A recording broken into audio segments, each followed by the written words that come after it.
Olá pessoal, tudo bem com vocês? Então nós vamos começar agora a nossa aula número 2. Na primeira aula, nós falamos um pouquinho sobre a origem do teatro e a sua evolução ao longo dos anos, ao longo dos séculos, passando por diferentes períodos e momentos da história. Para essa segunda aula, a gente vai comentar um pouquinho alguns conceitos e também algumas curiosidades da história do teatro. Então, eu separei alguns pontos, alguns temas para falar para vocês. Então, eu tô aqui com o dicionário do teatro para contar para vocês, ler algumas descrições de algumas palavras, alguns conceitos que a gente sempre usa. E às vezes eu falo em sala de aula e vocês ficam me perguntando: "Ai, Tainá, mas o que é tal coisa? O que é isso? Por que aquilo?" Então nós vamos conversar sobre isso agora. Nós vamos começar falando sobre dramaturgia. Vocês sabem o que é dramaturgia? Dramaturgia, no seu sentido mais genérico, é a técnica ou a poética da arte dramática, que procura estabelecer os princípios de construção da obra. E então, o dramaturgo é aquele que escreve, é o autor dos dramas, seja ele comédia ou tragédia. É quem escreve as peças de teatro. Para falar de dramaturgo, um que com certeza vocês já ouviram falar em algum momento é o nome de William Shakespeare. Shakespeare foi poeta, dramaturgo e ator inglês. É considerado um dos maiores dramaturgos do mundo, autor de clássicos como Romeu e Julieta, Hamlet, Macbeth, Rei Lear, Um Sonho de uma Noite de Verão, clássicos que são montados e encenados até os dias de hoje.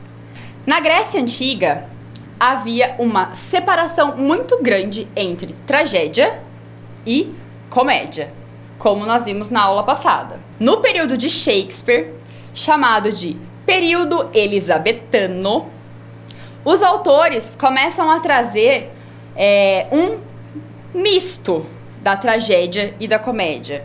Começam a propor que as duas podem caminhar juntas na história. Elas não precisam estar necessariamente separadas uma da outra. Então, essa junção é o que chamamos de tragicomédias. É o que Shakespeare mostra em suas obras, né? Que os dois gêneros podem caminhar juntos. O teatro de Shakespeare, ele atingiu uma profundidade muito maior do que o teatro grego. Por quê? Porque em Shakespeare, o homem é o responsável pelo seu próprio destino, pela construção do seu destino. E no teatro grego, os deuses eram os responsáveis. Então, o teatro de Shakespeare, por que ele é atual até hoje? Por que existem inúmeras montagens até hoje? Justamente por isso, porque chega mais próximo da nossa realidade. Nós somos os responsáveis pelo nosso próprio destino. Uma curiosidade sobre as obras de Shakespeare é: Romeu e Julieta é o clássico de Shakespeare mais famoso do mundo. Porém, Hamlet é o clássico, a peça mais montada até os dias de hoje. Curiosidade deste período: por que antes de começarmos uma apresentação de teatro, os atores e os diretores, enfim, todo o grupo, toda a companhia, costumam desejar merda uns aos outros? Vocês sabem por que desejar merda? O que significa desejar merda? Merda, significa sorte. Essa tradição também está ligada ao período elisabetano, em que o público ele chegava ao teatro em seus cavalos, em suas carruagens. Os arredores do teatro ficavam lotados de fezes desses animais, desses cavalos, e um odor insuportável. Então isso significava que tinha muita gente no teatro assistindo aquela peça, assistindo aquela apresentação, né? Que tinham comparecido para assistir aquela montagem. E aí isso significava que aquele era um bom espetáculo, porque tinha atraído muita gente. Então, merda passou a significar uma boa sorte para as companhias teatrais da época. Diz uma lenda que também envolve o nome de Shakespeare, que ele, ao ter visto essa grande quantidade de fezes, de excrementos, de cavalos, né, na frente do teatro, ele emprestou o termo merda para desejar uma boa sorte antes dos espetáculos. Mas isso não é confirmado, é só uma lenda da história do teatro, tá? Ninguém consegue ter certeza de que foi Shakespeare que disse isso. Ok? Próximo tema dessa nossa aula vai ser a comédia dell'arte. Você já ouviu falar sobre comédia dell'arte? Nós vamos falar um pouquinho agora. A comédia dell'arte, ela é uma forma teatral que teve o seu início lá no século XVI, na Itália, mas que foi se desenvolver mesmo na França. A palavra comédia dell'arte, o arte, significa, ao mesmo tempo, habilidade, técnica e o lado profissional dos comediantes, porque eram sempre pessoas do ofício mesmo, eram profissionais fazendo essas peças. Uma novidade deste período da comédia dell'arte é que começam a surgir atores e atrizes.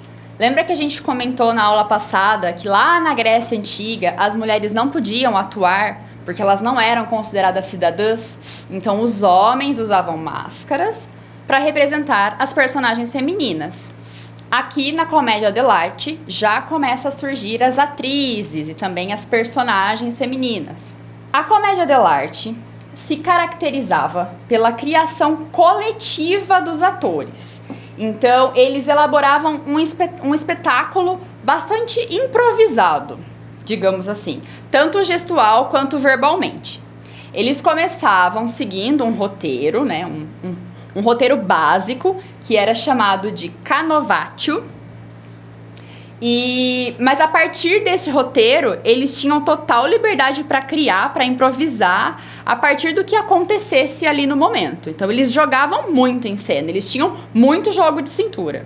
Os atores, normalmente, se inspiravam em temas e situações do cotidiano, e as apresentações aconteciam, na sua maioria, em feiras e praças públicas. Na comédia dell'arte, existem os personagens fixos, que a gente chama de tipos. São os tipos fixos. Esses tipos, eles eram divididos em dois partidos.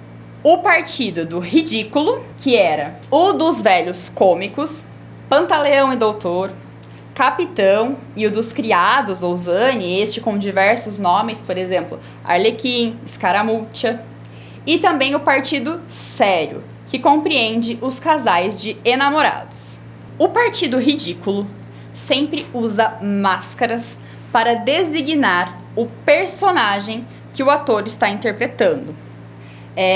Por quê? Porque como a gente tem os tipos fixos, os personagens fixos, através da máscara, da caracterização, o público consegue reconhecer que personagem é aquele. Por quê? Porque ele possui características próprias. Uma curiosidade é que nessa época, muitos atores, às vezes eles passavam anos representando o mesmo personagem, fazendo o mesmo papel durante muito tempo. Na comédia dell'arte, em geral, a história sempre trazia um casal de enamorados, duas pessoas apaixonadas, e em torno delas, né, em torno desse casal, existiam muitas pessoas que traziam muitos problemas e muitas coisas aconteciam para tentar impedir que esse casal ficasse junto. Então, a trama da comédia dell'arte normalmente se baseava nesse casal tentando vencer, tentando contornar todos estes problemas para fazer com que no final o amor deles prevalecesse. Os personagens mais populares da comédia dell'arte eram os criados, porque eram os personagens trapaceiros, cômicos, os mais divertidos. Então eles eram os mais conhecidos.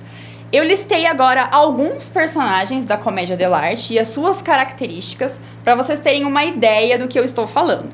Então, a começar com alguns dos tipos mais populares, nós vamos falar primeiro de Arlequim. Quase todo mundo já deve ter ouvido falar de Arlequim.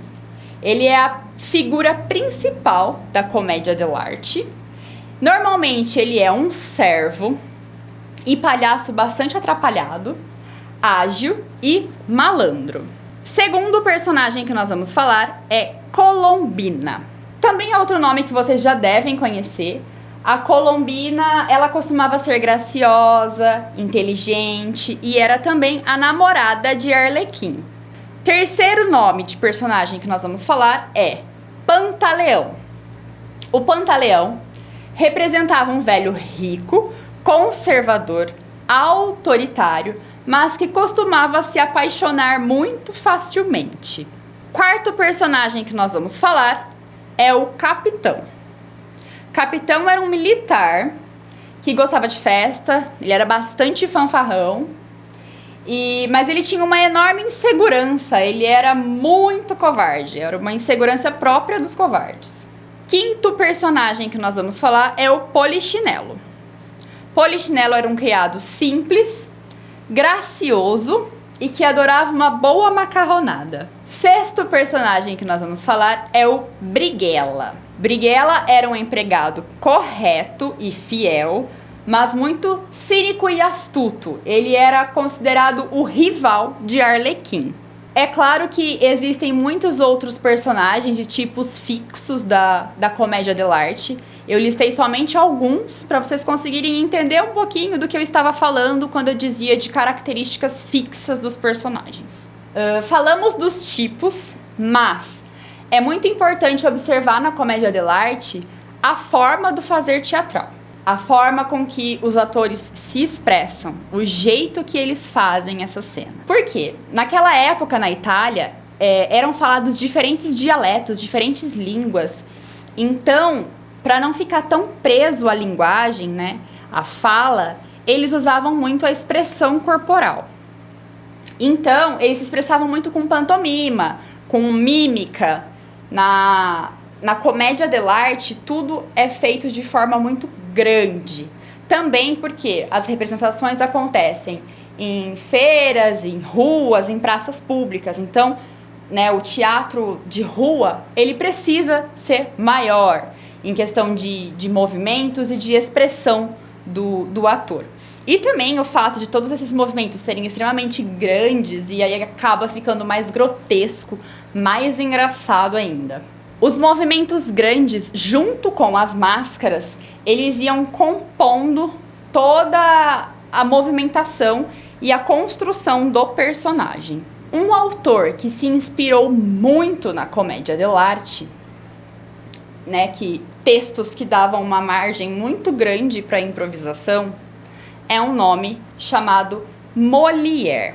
Então, o que Molière fez? Molière trouxe os textos dentro das cortes. E aí ele passou a ridicularizar e criticar a burguesia, as pompas e os costumes da época. Molière é considerado o pai da comédia francesa. Ele foi fundamental para a valorização e o crescimento do gênero da comédia. Como eu disse anteriormente, Molière escrevia de forma irônica, engraçada sobre a sociedade. Então, sobre esses valores e esses costumes, o que ele fez? Por meio do texto, de forma engraçada, ele criticava, ele ridicularizava, principalmente a postura da burguesia, que na época estava querendo se comportar como se fosse aristocracia. Então o texto era uma forma dele criticar tudo aquilo que ele estava vendo acontecer. A partir daí, Molière escreve vários clássicos. Alguns deles mais conhecidos que eu vou citar agora para vocês é O Doente Imaginário, Escola de Mulheres, Tartufo e O Avarento. Essas são somente 4 peças para falar um pouquinho da obra de Molière, que foi inspirada na comédia dell'arte. Muito bem, pessoal, então essa foi a nossa aula sobre conceitos e curiosidades da história do teatro. Falamos um pouquinho de Shakespeare, de dramaturgia, de período elizabetano e também de comédia dell'arte. Espero que você tenha gostado e até a próxima aula!